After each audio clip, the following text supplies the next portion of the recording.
Good morning everyone. दोस्तों स्वागत है आपका प्रेप पॉइंटर्स में। Today is 25th of July और आज हम लोग कौन कौन से टॉपिक करने वाले हैं एक बार ब्रीफली देख लेते हैं। आज हम लोग 7 टॉपिक करेंगे जिसमें से कुछ बहुत छोटे छोटे टॉपिक हैं, लेकिन ये बहुत छोटे छोटे टॉपिक आपको लगते हैं ना बहुत कमाल के होते हैं, क्योंकि यूपीएससी में आपके 2 नंबर देके जाते हैं, यहाँ से सीधा क्वेश्चन आता है।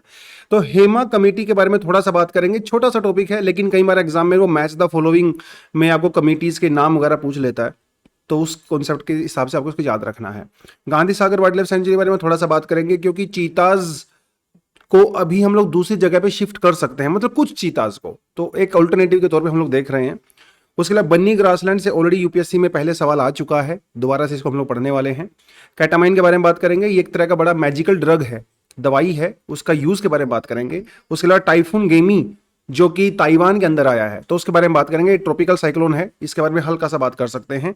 राइट टू शेल्टर, देखिए यहाँ से बड़े क्वेश्चंस आते हैं यूपीएससी में, कई बार आपसे पूछेगा right to vote, right to shelter, right to sleep, right to food, वो फंडामेंटल राइट है क्या है नहीं है।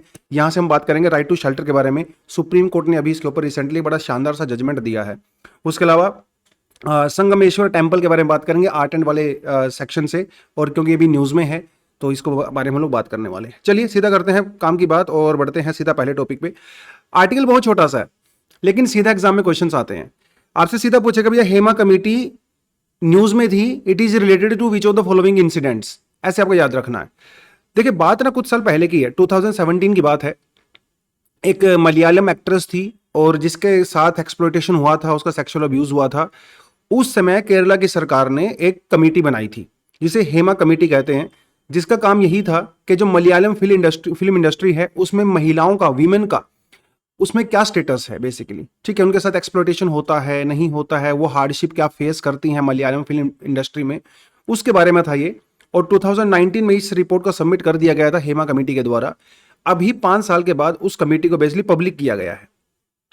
उस रिपोर्ट वो 5 साल पहले आ गई थी, लेकिन अब उसको पब्लिक किया गया है, इसलिए थोड़ा सा न्यूज में था। तो जस्टिस के हेमा इसकी चेयरपर्सन थी, इसके साथ साथ एक्टर श्रद्धा इसकी पार्ट थी, एक फॉर्मर आईएएस ऑफिसर थी के बी वत्सला, वो भी इसका पार्ट थी। उन्होंने बेसिकली इसको स्टडी किया है। इतना ही आपने याद रखना है, ठीक है, इससे ज्यादा नहीं जानना है, बस ये जानना है कि हेमा कमेटी किस बारे में थी, दैट्स इट। फ्री के 2 नंबर मिलते हैं आपको यहां से। चलिए, कमेटी ने क्या रिकमेंडेशन दिया है, ऑल दैट, उस बैकग्राउंड में जाने की कोई जरूरत नहीं है। Gandhi Sagar wild life sanctuary, तो बेसिकली जब हम लोगों ने चीताज को इंट्रोड्यूस किया गया था, तो चीता को कहां इंट्रोड्यूस किया गया था? मध्य प्रदेश की एक सेंचुरी में जिसका नाम है क्यूनो नेशनल पार्क, है ना, वहां पे हम लोगों ने इंट्रोड्यूस किया था चीता को। लेकिन अगर आप थोड़ा बहुत न्यूज पढ़ रहे हैं तो आपको पता है कि पिछले कुछ समय से चीतासी का भी डेथ हो रही है अलग अलग रीजंस की वजह से। तो सरकार ये सोच रही है कि क्यूनो नेशनल पार्क की जगह पे एक और ऐसी जगह हो जहां पे चीताज को सर्वाइव किया जा सके, वो रह सके बेसिकली। तो बेटर ऑल्टरनेटिव के तौर पे हम लोग देख रहे हैं। तो जो Gandhi Sagar wild life sanctuary है, इसको डिसाइड किया गया है, इसको सिलेक्ट किया गया है कि चीताज को हम लोग यहां पे भी शिफ्ट कर सकते हैं। सभी चीताज को शिफ्ट नहीं करेंगे, कुछ चीताज को हम लोग वहां पे शिफ्ट कर सकते हैं, ये आपने याद रखना है। Gandhi Sagar wild life sanctuary, location थोड़ा सा देख लीजिए। ये नदन बाउंड्री ऑफ जो मंदसौर और नीमच जो डिस्ट्रिक्ट है मध्य प्रदेश में, वहां पे ये पड़ता है। 1975 में 74 में इसको नोटिफाई किया गया था और फाइनली 1984 के अंदर इसको सेंचुरी डिक्लेयर किया गया था। लिस्ट के अंदर बेसिकली नाम इसका आ गया था।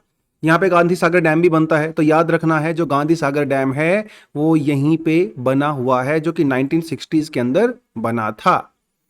अब देखिए, चीताज की जब हम लोग बात करते हैं ना, चीता एक जंगलों में रहने वाला वाइल्ड लाइफ नहीं है, ठीक है, वो घास में रहता है, ग्रासलैंड्स में रहता है। और हमारे पास 2 तरह की ग्रासलैंड होती हैं, एक होती है हमारे पास टेम्परेट ग्रासलैंड्स, एक होती है ट्रॉपिकल ग्रासलैंड्स। ट्रॉपिकल ग्रासलैंड को हम लोग सवाना कहते हैं। सवाना इकोसिस्टम एक ऐसा इकोसिस्टम होता है जो कि ट्रॉपिकल एरियाज में पाया जाता है और ग्रासलैंड होता है, जिसे सुडान टाइप ऑफ क्लाइमेट कहते हैं, सवाना टाइप ऑफ क्लाइमेट कहते हैं। ये आपको ज्योग्राफी के पर्सपेक्टिव से या जीसी लोंग में आपने पढ़ा होगा। तो एक ग्रासलैंड होती है, बेसिकली बड़ी बड़ी घास होती है, चीता यहीं पे रहते हैं। और जो गांधी सागर का जो सेंचुरी का इकोसिस्टम है, जो यहाँ का वेजिटेशन है, वो ग्रासलैंड है, इसलिए वहां पे ये रहेंगे। चीताज को रहने के लिए ड्राई डेसिडियस फॉरेस्ट की रिक्वायरमेंट होती है। ड्राई डेसिडियस वो होते हैं जो कि एक सीजन में अपने पत्ते झाड़ देते हैं। एक होते हैं हमारे पास एवरग्रीन, जो 12 महीने हरे भरे रहते हैं। ड्राई डेसिडियस 12 महीने हरे भरे नहीं रहते हैं, अपने पत्ते झाड़ देते हैं। जब मॉनसून आता है या मॉइस्चर आता है एयर के अंदर, दोबारा से वो ग्रीन हो जाते हैं। कीनिया के अंदर जो मसाई मारा नेशनल पार्क है, जो कि चीताज के लिए सबसे अप्रोप्रिएट इकोसिस्टम माना जाता है, यह भी आपने याद रखना है। मसाई मारा नेशनल पार्क है कीनिया के अंदर। ये जो गांधी सागर जो सेंचुरी है, इसका वेजिटेशन, इसका क्लाइमेट, इसका वेदर, टेम्परेचर बेसिकली उसी के जैसा है। तो काफ़ी सारी मतलब कई साल से हम लोग इसके ऊपर जो है रिसर्च कर रहे थे। फाइनली हम लोगों ने गांधी सागर सेंचुरी को इसके बारे में चुना है। ये आपने थोड़ा सा इसको याद रखना है, ठीक है। बहुत सारे वाइल्ड लाइफ और वेजिटेशन वहाँ पे पाई जाती है। फ्लोरा की बात करें तो खैर, सलाई, करधई, तेंदू, पलाश, ये सब पेड़ पौधे आपको मिलते हैं। फोनास की बात करें तो बहुत सारे कार्निवोर्स वहाँ पे रहते हैं, जैसे चिंकारा, नीलगाय, वो सब। और हर्बीवोर्स रहते हैं। कई सारे कार्निवोर्स भी हमारे पास रहते हैं, जैसे लेपर्ड, हाइनास, जैकॉल। और अभी हम लोग वहाँ पे चीता को भी इंट्रोड्यूस करने वाले हैं। तो थोड़ा इसकी आप इसकी लोकेशन देख सकते हो। देखिए मध्य प्रदेश है। मध्य प्रदेश के नॉर्थ वेस्ट हिस्से में ये आपका गांधी सागर जो है सेंचुरी है, और यहीं पे गांधी सागर डैम भी बना हुआ है। इतना आपने याद रखना है, ठीक है। बस इतना काफ़ी होता है, सफिशिएंट इन्फॉर्मेशन आपके लिए। बन्नी ग्रासलैंड, ये देखिए जरा, बन्नी ग्रासलैंड यहाँ पे पड़ती है। थोड़ा सा जूम कर देता हूँ। तो ये जो कच्छ वाला एरिया है गुजरात में, यहाँ पे बीच में आपको ये गन्नी ग्रासलैंड वाला एरिया देखने को मिलता है। कैसा नज़र आता है जरा देखिए जरा, इस तरह का ग्रासलैंड आपको नज़र आता है। तो ये कुछ पास्टोरल मतलब ये क्या करते हैं, अपने जानवरों को चराते हैं बेसिकली, ठीक है। ये वहाँ पे पाए जाते हैं। तो इनके जो बफेलोज हैं, काउज वगैरह हैं, कैटल्स हैं, उनको चराते हैं। न्यूज़ में क्यों है? न्यूज़ में इसीलिए है कि ये जो ग्रासलैंड है ना, वो भी चीताज के लिए बहुत सही है, ठीक है। क्योंकि चीता ग्रासलैंड में रहता है, जैसे अभी ऊपर हम लोगों ने देखा।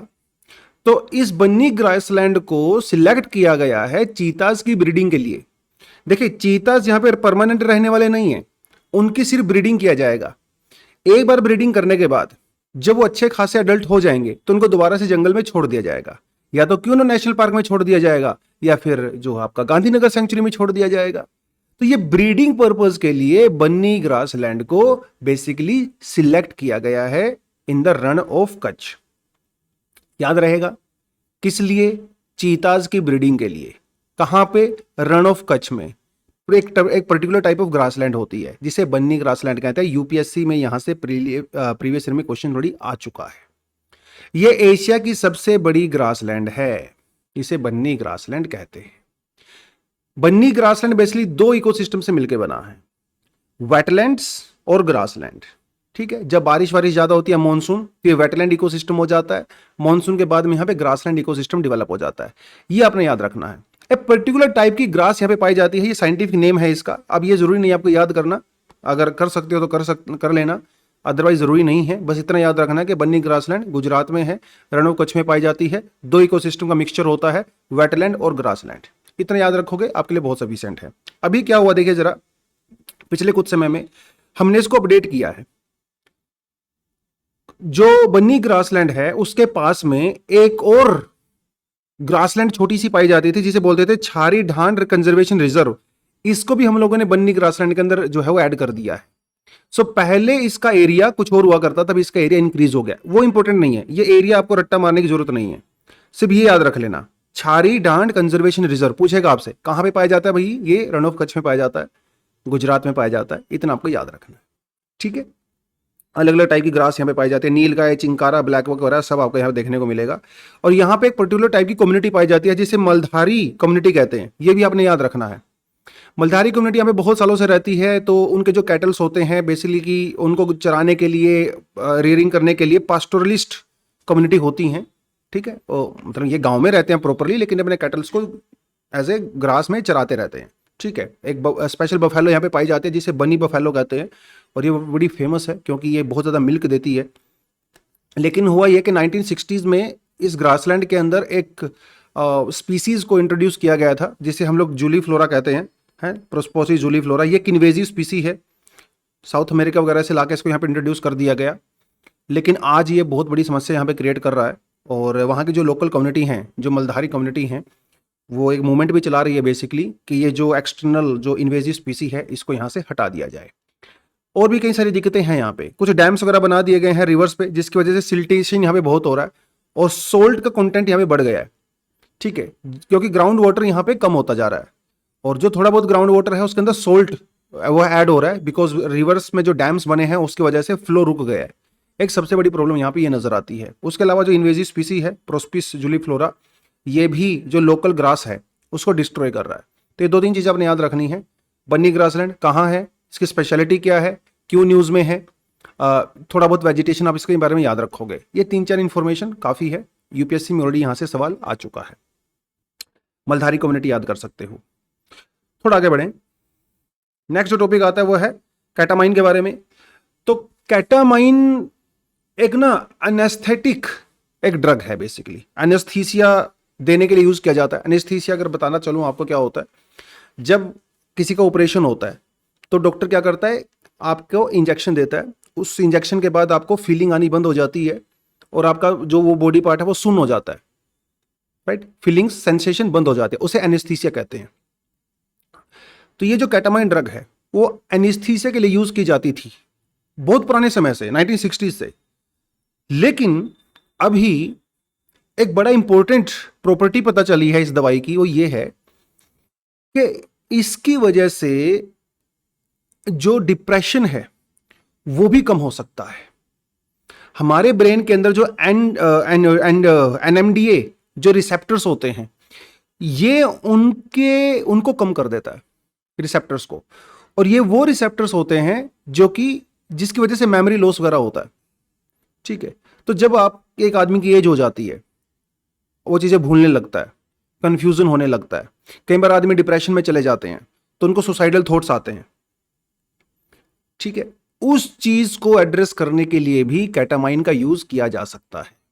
तो हमारे ब्रेन के अंदर जो न्यूरोट्रांसमीटर्स होते हैं, राइट, जो कि ग्लूटामेट को सीक्रेट करते हैं, ये ग्लूटामेट ही डिप्रेशन का कारण होता है। तो ये जो दवाई है कैटामाइन, ये उसको ब्लॉक कर देती है, ग्लूटामेट के रिसेप्टर्स को, ठीक है। और ये एनडीएम में जो रिसेप्टर्स होते हैं उनके साथ अटैच हो जाता है। तो 2-3 चीजें आपने यहां पे याद रखनी है। अब क्योंकि ये एक तरह की ड्रग्स है, तो कुछ लोग कैटामाइन को जो रिक्रिएशनल पर्पज के लिए भी यूज करते हैं। रिक्रिएशनल तो नशे के लिए भी यूज करते हैं। तो अगर कोई आदमी इसको ले लेता है तो एक हफ्ते भर तक का शायद उसको नशा रहता है। तो बेसिकली ऐसे ही होता है ना कि हम लोग किसी चीज़ को डिस्कवर किसी और चीज़ के लिए करते हैं, लोग किसी और चीज़ उल्टे कामों के लिए उसको यूज़ करने लगते हैं। तो बेसिकली कैटामाइन को एंटी डिप्रेसेंट भी यूज़ किया जा सकता है और ये बहुत इफेक्टिव होता है। जो जनरली दवाइयाँ हम लोग यूज़ करते हैं ना, डॉक्टर देते हैं एंटी डिप्रेसेंट, जब वो असर करना बंद कर देती हैं, उस केस में कैटामाइन दिया जा सकता है। जनरली कैटामाइन को एनेस्थीसिया के तौर पे यूज़ करते हैं, लेकिन कुछ शरारती लोग जो कि अलग अलग तरह के नशे की तलाश में रहते हैं हमेशा, वो कैटामाइन ले लेते हैं क्योंकि इससे नशा भी हो सकता है। हालांकि अगर आप एक हद से ज़्यादा कैटामाइन ले लेते हो तो आपको मेमोरी लॉस हो सकता है, आपको फोकस नज़र नहीं आएगा, आप भूलने लगते हो चीज़ों को। लेकिन अगर प्रॉपर डोज में लिया जाए तो ये एनेस्थीसिया वाला तो काम करेगा ही, उसके साथ साथ डिप्रेशन को भी कम करता है। बुढ़ापे में जो मेमोरी लॉस होना शुरू हो जाता है उसको भी कम कर सकता है। आप इसे इंजेक्शन के तौर पे भी ले सकते हो, स्प्रे के तौर पे भी ले सकते हो, तो दोनों ही चीज़ें ली जा सकती हैं। तो ये अपने थोड़ा थोड़ा इसके बारे में याद रखना है बेसिकली। तो जो पेन है, ठीक है, डिप्रेशन है, उससे लड़ने के लिए कैटामाइन का यूज किया जा सकता है।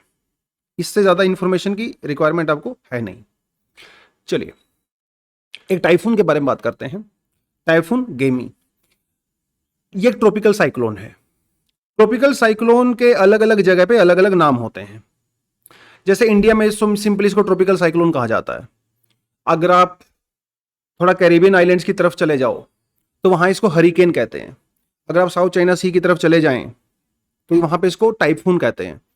चीज एक ही है, नाम सिर्फ अलग अलग होते हैं। जैसे घर पे आपका नाम सुरेश हो सकता है, चिंटू हो सकता है, स्कूल में आपका नाम कुछ और हो सकता है, आपके दोस्त आपको कुछ और नाम से बुला सकते हैं, राइट, ऐसा ही होता है। तो अभी एक टाइफून आया है, ट्रॉपिकल साइक्लोन आया है ताइवान में। ये कैटेगरी 3 की कैटेगरी में रखा गया है। कैटेगरी 3 वाले टाइफून्स वो होते हैं जिनकी विंड स्पीड 178 से लेके 208 किलोमीटर तक होती है।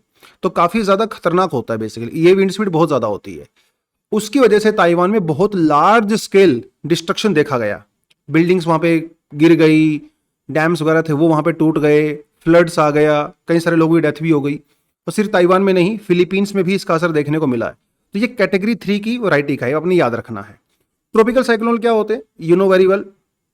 ट्रॉपिकल साइक्लोन बेसिकली एक इस तरह से रोटेटिंग सिस्टम होते हैं, बे ऑफ बंगाल में बहुत सारे आते हैं, मानसून से पहले भी आते हैं, मानसून के बाद में भी आएंगे, ड्यूरिंग मानसून भी आ सकते हैं, लेकिन उस समय वो थोड़ा सा कम होते हैं, वीक होते हैं। तो बेसिकली जब बहुत लार्ज स्केल इवेपोरेशन होता है हमारे ओशंस के अंदर, राइट, तो एक सर्कुलेटिंग सिस्टम बन जाता है, जिससे थंडर्स आती हैं, विंड्स आती हैं, तो उसे हम बेसिकली ट्रॉपिकल साइक्लोन्स कहते हैं। बड़ा खतरनाक होता है और बहुत ज़्यादा विंड स्पीड इसकी हो सकती है। जब ये रोटेटिंग सिस्टम जब लैंड को हिट करता है तो डिस्ट्रक्शन क्रिएट करता है। तो ये टाइफून आपको याद रखना है, जो कि नॉर्थ वेस्ट पैसिफिक ओशन के अंदर अभी आया है, साउथ चाइना सी के अंदर भी इसको यही बोला जाता है। टाइफून जो वर्ड है ये चाइनीज वर्ड से निकला है, जिसका मतलब होता है टाइफुंग, और जिसका मतलब होता है ग्रेट विंड, वहां से निकला है। लेकिन बाद में इसको हम लोग जनरली यूज करने लगे। इंडियन ओशन में इसको ट्रॉपिकल साइक्लोन कहा जाता है, ऑस्ट्रेलिया में इसको विली विली कहते हैं, यहाँ पे इसको जो है वो हम लोग हरिकेन के नाम से जानते हैं। अगर आप इस डायग्राम को देखो तो ट्रॉपिकल साइक्लोन्स की जो डायरेक्शन है वो बेसिकली क्या है, वेस्ट, ईस्ट टू वेस्ट है, ईस्ट टू वेस्ट। क्यों? क्योंकि जो हमारी परमानेंट विंड्स होती हैं, प्लानिटरी विंड्स, वो भी ईस्ट टू वेस्ट चलती हैं, तो ये उसको फॉलो करता है। ठीक है, ये आपने थोड़ा सा याद रखना है इस चीज़ के बारे में। बस इतनी इन्फॉर्मेशन आपके लिए सफिशिएंट होती है। बाकी इसका जो बेसिक फंडामेंटल जो डिस्कशन है ट्रॉपिकल साइक्लोन्स का, वो बहुत लंबा होता है। ट्रॉपिकल साइक्लोन्स कैसे जनरेट होते हैं, इसका मैकेनिज्म क्या होता है, इसकी अलग अलग स्टेजेस क्या होती हैं, इसका नाम कैसे रखा जाता है ट्रॉपिकल साइक्लोन्स का। यहाँ से यूपीएससी ऑलरेडी 2014 के अंदर सवाल पूछ चुका है मेंस में, how tropical cyclones are named, बहुत सिंपल सा सवाल था, वो पूछ चुका है। तो ट्रॉपिकल साइक्लोन्स के लिए 3-4 कंडीशन आपकी सेटिस्फाई होनी चाहिए। पहली बात तो वहाँ पे कोरोलिस फोर्स होना बहुत जरूरी है। दूसरा, देखिए ओशंस तो दुनिया भर में हर जगह है, लेकिन हर जगह साइक्लोन्स तो नहीं आते हैं। तो ट्रॉपिकल साइक्लोन्स के लिए एक मिनिमम टेम्परेचर आपको चाहिए होता है अराउंड 26 to 27 डिग्री सेंटीग्रेड, इतना होना चाहिए। उसके साथ साथ कोरोलिस फोर्स भी होना चाहिए, तभी जाके आपको साइक्लोन वहां पे प्रोड्यूस होगा। उसके अलावा मॉइस्चर होना चाहिए। अभी ऑब्वियसली बात है भाई, इतना टेम्परेचर होगा तो मॉइस्चर तो हो ही जाता है, क्योंकि वाटर इवेपोरेट करना शुरू कर देता है। और जो विंड की स्पीड है अलग अलग लेयर्स में, उनके बीच में ज़्यादा डिफरेंस नहीं होना चाहिए। अगर डिफरेंस बहुत ज़्यादा होगा तो ये डिस्टर्ब हो जाता है और बहुत ज़्यादा लार्ज स्केल साइज क्रिएट नहीं कर पाता है। तो 3-4 कंडीशन इसकी बेसिकली होती हैं, जो आपको थोड़ा सा इसमें याद रखना है ट्रॉपिकल साइक्लोन के बारे में। ये देखिए जरा, इसके अलग अलग कैटेगरीज यहाँ पे हैं। तो हम लोग इस कैटेगरी की बात कर रहे हैं जो कि 178 से लेकर 208 किलोमीटर तक होता है।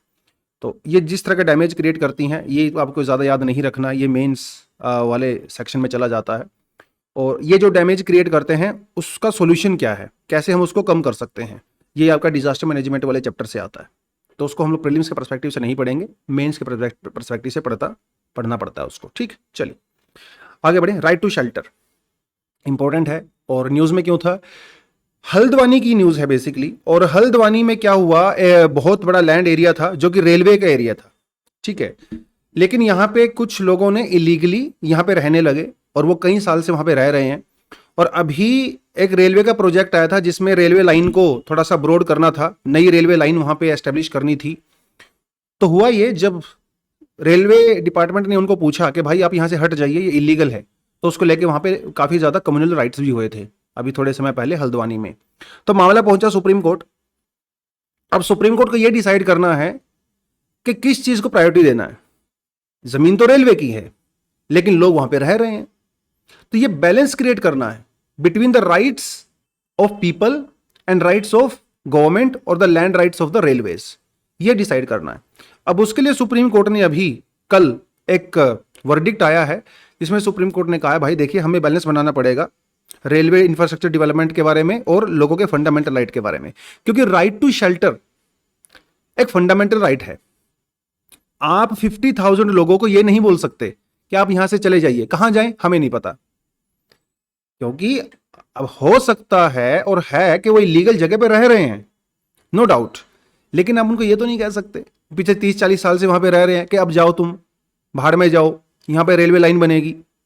भाई जब वो वहां पे रहना शुरू किए थे तब आप कहां सो रहे थे, तब आपको एक्शन लेना चाहिए था ना। अब तो मत लीजिए।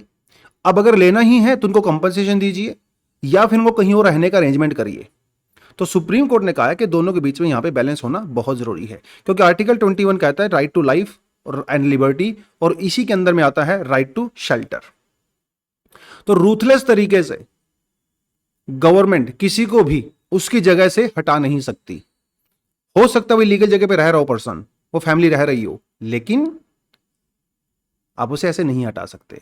तो सुप्रीम कोर्ट का यह कहना है कि भाई देखो, हम किसी को एनकरेज नहीं कर रहे हैं कि जाओ सरकारी जमीन पर रहना शुरू कर दो, हम एनकरेजमेंट नहीं कर रहे हैं। ध्यान देना इस बात का कि पब्लिक लैंड पे जाके कब्जा कर लो, 10-20 साल तक वहां पे रहो, लेकिन सरकार को भी सेंसिटिव तो होना पड़ेगा ना।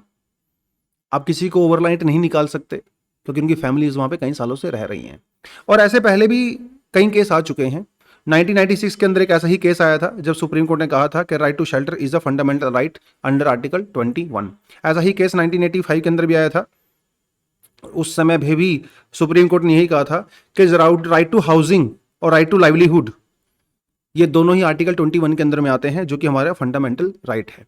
तो आपने ये याद रखना, एग्जाम में आपसे ऐसे पूछ सकता है the right to housing and right to livelihood, right to shelter, ये कौन से आर्टिकल में आता है? तो ये आर्टिकल 21 के अंदर में आता है। ठीक, बस इतना ही इंफॉर्मेशन आपसे पूछता है। चलिए आगे बढ़े।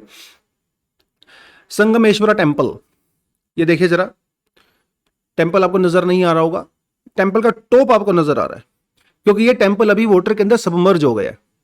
और ऐसा हर सीजन में होता है।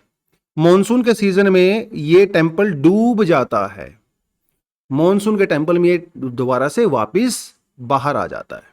क्योंकि कई साल पहले हम लोगों ने यहाँ पे एक डैम बनाया था 1981 के अंदर, श्रीशैलम डैम जब बनाया गया तो ये पानी के अंदर डूब गया था, और ये कई सालों तक डूबा रहा, और फिर 2003 के अंदर ये बाहर आया। अब ऐसा ही होता है, साल में कुछ समय के लिए बाहर आता है, मॉनसून के दौरान ये वापिस पानी में चला जाता है, बिकॉज डैम की वजह से यहां पे वाटर लेवल इंक्रीज हो जाता है।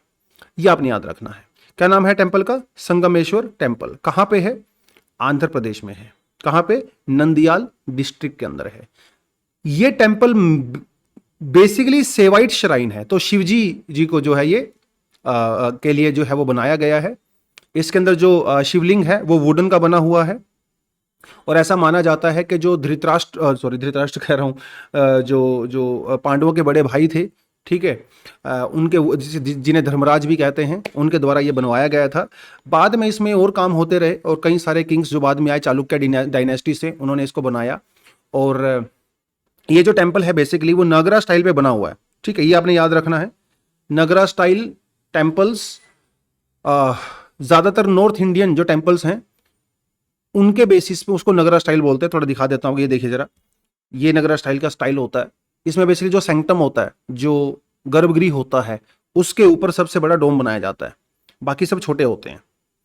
लेकिन जो द्रविडियन स्टाइल होता है वो ऐसा नहीं होता है। द्रविडियन स्टाइल में जो गोपुरम्स होते हैं, जो एंट्री गेट होते हैं, वो बहुत बड़े बड़े होते हैं, लेकिन ये नगरा स्टाइल के बेसिस पे इसको बनाया गया है। 12 पिलर्स का ये स्ट्रक्चर है, आपको नजर आएगा। हालांकि ये टेम्पल जो है वो शिव को डेडिकेटेड है, लेकिन आपको यहाँ पे ब्रह्मा और विष्णु, कुमारस्वामी, कई सारे दूसरे डेटीज के भी आपको यहाँ पे स्टैचूज देखने को मिलते हैं। तो ये थोड़ा थोड़ा अपने इसको जो है वो याद रखना है। जो यूजली जो नगरा स्टाइल के जो टेम्पल बनाए जाते हैं, उनके चारों तरफ एक प्रदक्षिणा पथ बनता है। आप बेसिकली रोटेट कर सकते हो, उसको चारों तरफ घूम सकते हो प्रार्थना करते हुए, तो वो भी आपके यहाँ पे देखने को मिलता है। ठीक है, समर के टाइम पे ये विजिबल होता है जब पानी का लेवल नीचे चला जाता है, लेकिन जब मानसून होता है तो ये दोबारा से पानी के अंदर सबमर्ज हो जाता है। तो ये बेसिकली इसकी एक प्रॉपर्टी है। तो ये थोड़ा अपने याद रखना है। जब इसके गेट बंद किए जाते हैं टेम्पल के, तो एक बहुत बड़ी पूजा वहाँ पे की जाती है, और जब ये टेम्पल का गेट दोबारा से ओपन किए जाते हैं उसके बाद भी यहाँ पे बहुत बड़ी पूजा होती है। तो ये जो टेम्पल है आप इस कॉन्टेक्स्ट में याद रखना है, संगमेश्वरा टेम्पल। यहां से बहुत डिफिकल्ट क्वेश्चन भी आ सकता है, इसकी डिटेलिंग आपसे पूछ लेगा वो एग्जाम में, और बहुत आसान क्वेश्चन भी आ सकता है, मैच द फॉलोइंग टाइप का पूछ लेगा आपको, या फिर ऐसा पूछ लेगा भाई ये जो टेम्पल है नगरा स्टाइल वाली लिस्ट आपको अलग से देगा टेबल में। ठीक है, नगरा स्टाइल वाले टेम्पल्स की लिस्ट आपको देगा, द्रविडियन स्टाइल की देगा, वेसरा स्टाइल की देगा। तो ऐसे सवाल भी पूछ सकता है, मैच द फॉलोइंग टाइप्स। ये सवाल अगर आएगा तो थोड़ा ईजी टाइप का रहेगा। अगर हर डिटेलिंग में जाने लगेगा इस टेम्पल की तो थोड़ा डिफिकल्ट हो सकता है। उस कॉन्टेक्स्ट में आपने इसको याद रखना है।